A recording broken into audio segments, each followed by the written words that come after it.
Assalamu alaikum wa rahmatullahi wa barakatuh. Жамал эжем, бүгүн алымдар кеңешинин мүчөлүктөрүнө алымдарыбыз бекилип жатат. Буюрса экзамендерин тапшырып, өз билимдерин сынап, андан соң курултай өтүп, ал жактан муфтий тандалат эмеспи? Ошо муфтийликке 9 адам, биздин билишибиз боюнча 9 адам талапкерлигин койду.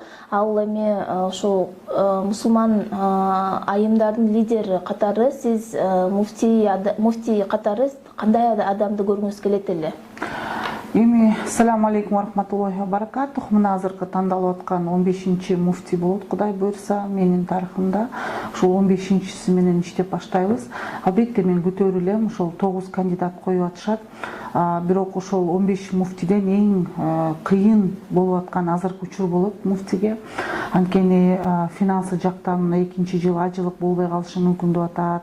Кыйынчылыктар болуп атат. Ошол себептен ошол муфтий канчалык азыркы мындай бир кыйын кризистен алып чыгат. Азыр бул күчтүү менеджер болуш керек, кризистен алып чыгуу. Ошого мүмкүнчүлүгү барбы? Ошо 9 тең коюп атышат. Булардын канчалык мүмкүнчүлүгү жетет ошону алып чыгып кеткенге? Канчалык булардын программалары бар, канчалык булардын командасы бар, канчалык булардын стратегиялык ой жүгүртүүсү бар? Албетте биз азыркы учурда көрүп атабыз, муфтияттын көпчүлүк учурда бир уставка эле таянып атышат, бирок ошону иштетип кетип, кайра ушундай бир кризиске келбеш үчүн документтерди көпчүлүгүн иштеп чыгыш керек. Муну бир көп мындай бир иш керек да. Ошого азыркы биздин талап кылып аткан муфтилерибиз дайынбы? Булар ойлонуштуу, чыгуу, кризистен чыгуу программасы барбы? Биз ошону карап чыгышыбыз керек. Экинчи, мен ошол муфтилерге кайрылып кетер элем. Сиздер дайынсыздарбы ушул көйгөйдүн баарын чечкенге? Анткени бул чоң аманат силердин мойнуңуздарда.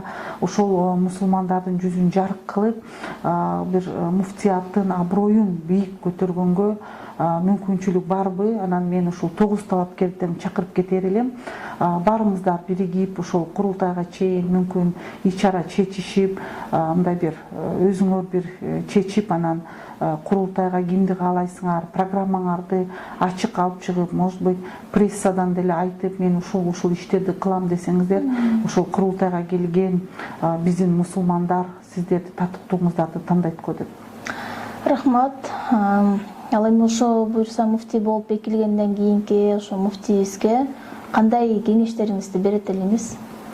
Мен эң биринчиден муфтиге кайрылайт элем. Биринчиден ошол Кудайдан коркуп, экинчиден мыйзамдардан коркуп, ошо Кыргызстандын мыйзамы менен так иштегенге аракет кылгандарына. Албетте бул жерден жакшы команда болуш керек.